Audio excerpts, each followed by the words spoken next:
I want you to start off our second unit with a brain teaser. Here's a challenge. Find a pair of numbers with a sum of 20 and a difference of 6. Now, the word sum means to add up. So you need to find two, and the word pair means two. So you need to find two numbers that when you add them up, you get 20. And a difference means subtract. So when you subtract them, you get 6. Now, let me show you an answer that's incorrect. So like 15 and 5. 15 plus 5 does equal 20. So you might think, oh, maybe that's the answer. However, 15 minus 5 does not equal 6, okay? So 15 and 5, not the correct pair. Go ahead and pause the video right now. See if you can come up with a solution to this brain teaser. And I hope you were able to come up with a solution. It is 13 and 7. Not only does 13 plus 7 equal 20, but 13 minus 7 also equals 6. Now, I guess the next question is that the only answer to this little brain teaser, or could there possibly be another? Well, here's one way you can think of it. Here I've created a couple of tables. So in this table, these are all the pairs of numbers, not all of them, but a sampling of the pairs of numbers that would add up to 20. 10 plus 10, 11 plus 9, 12 plus 8, etc. Over here is kind of a sampling of numbers I could think of that had a difference of 6. 10 minus 4, 11 minus 5, 12 minus 6, etc. Well, I'm here to tell you that you can make these lists as long as you could possibly imagine. And the only solution that you would ever find is 13 and 7. The only pair of numbers that satisfies this condition, sum of 20, and this condition, a difference of 6. So that leads us to our vocabulary words for today.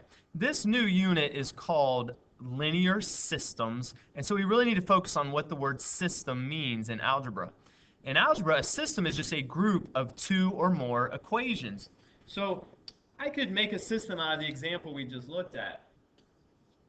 If I had the equation x plus y equals 20 and x minus y equals 6, and I group them together with this brace here, that's kind of an ugly brace. Let me try that again.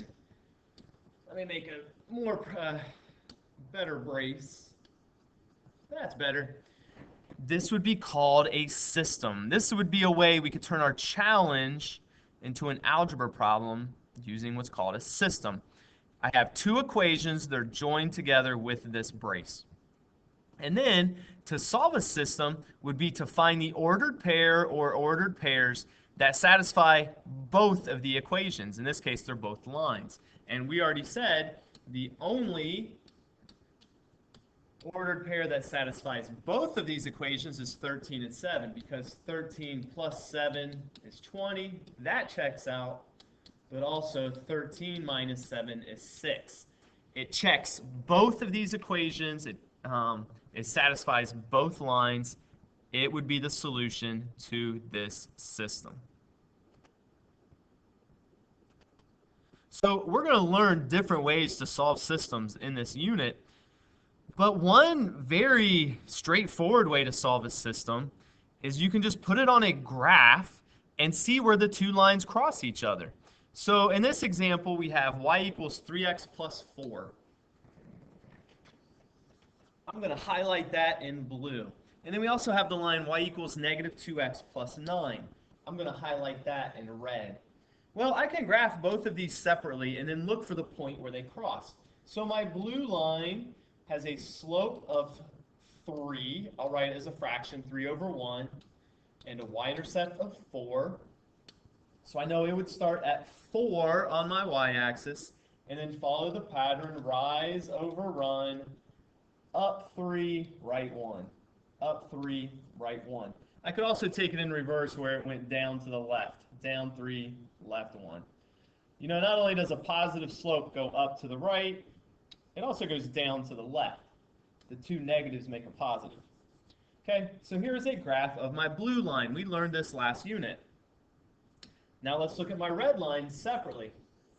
My red line has a slope of -2. I'll write it as a fraction, -2/1, and a y-intercept of 9. So my red line is going to start at 9 on the y-axis, and then follow the rise over run.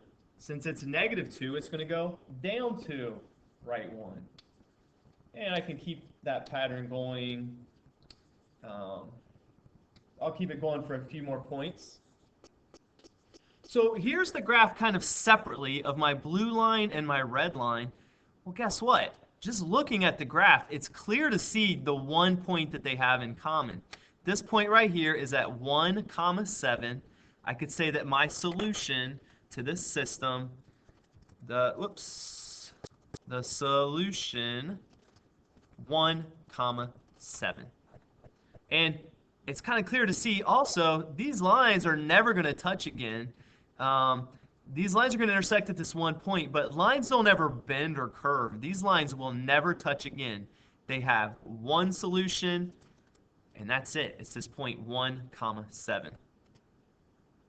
Now in this second example, I have a similar setup. However, in the second example, my first line is actually in standard form, so it might be a little bit trickier to graph, but let's do the same thing. Let's find the solution to this system by graphing it. So my first line, I will call it the red line.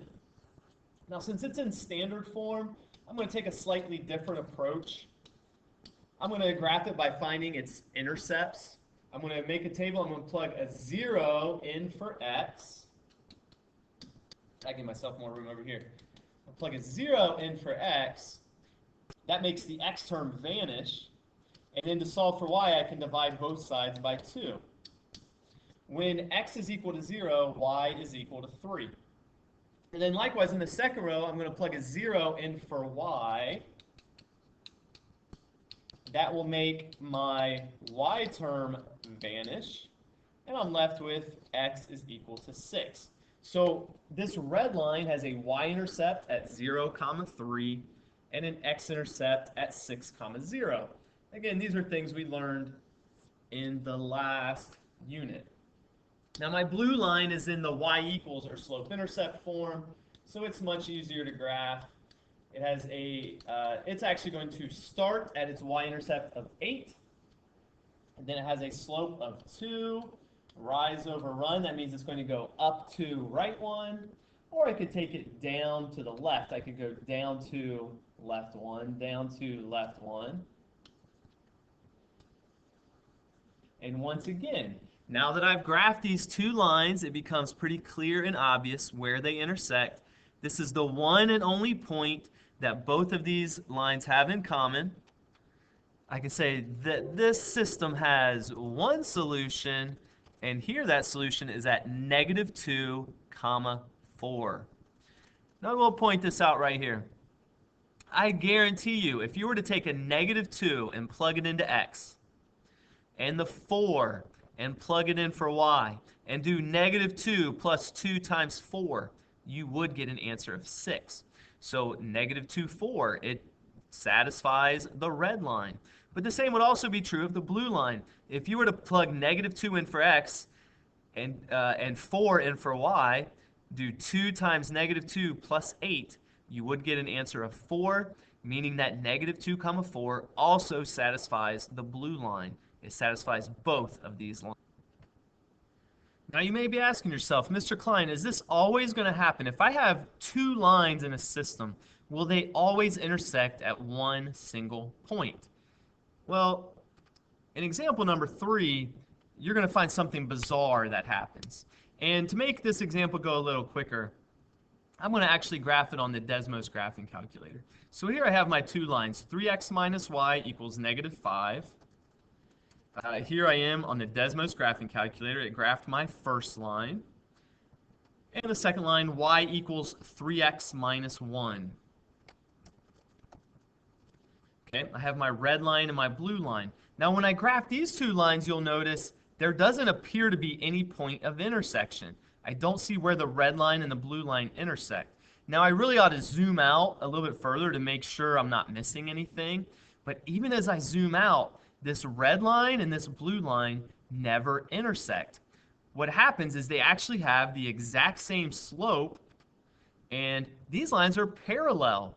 And if you ever have two lines that are parallel, that means they're never going to cross. They're never going to have an ordered pair in common. We could write no solution for a system like this. Now, the fancy way to write it, I've seen some textbooks, maybe on the ACT test, you'll see this fancy way of writing it where you call it inconsistent.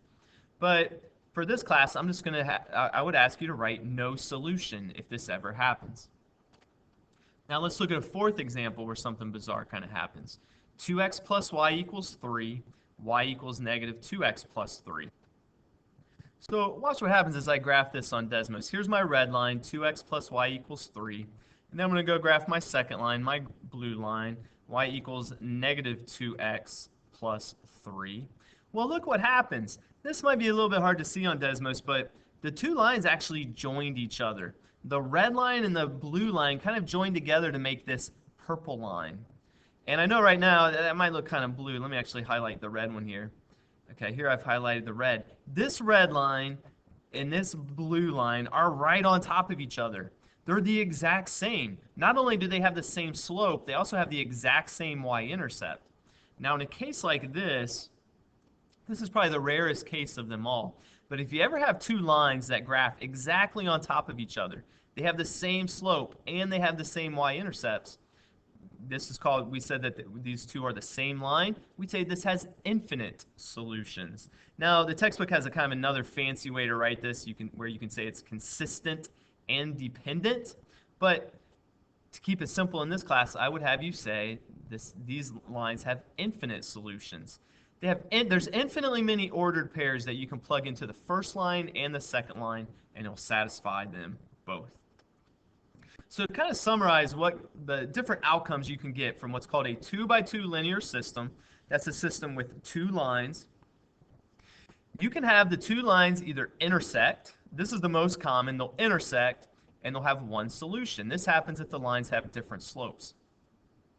Another scenario, though, another outcome is you can have both of the lines are parallel, where they have the same slope but different intercepts. You would say this system has no solutions. And then the last, probably rarest scenario is where both lines are the exact same. They have the same slope and the same intercepts. We would say these lines have infinitely many solutions. So with that in mind, I wish you the best on your assignment. Take care.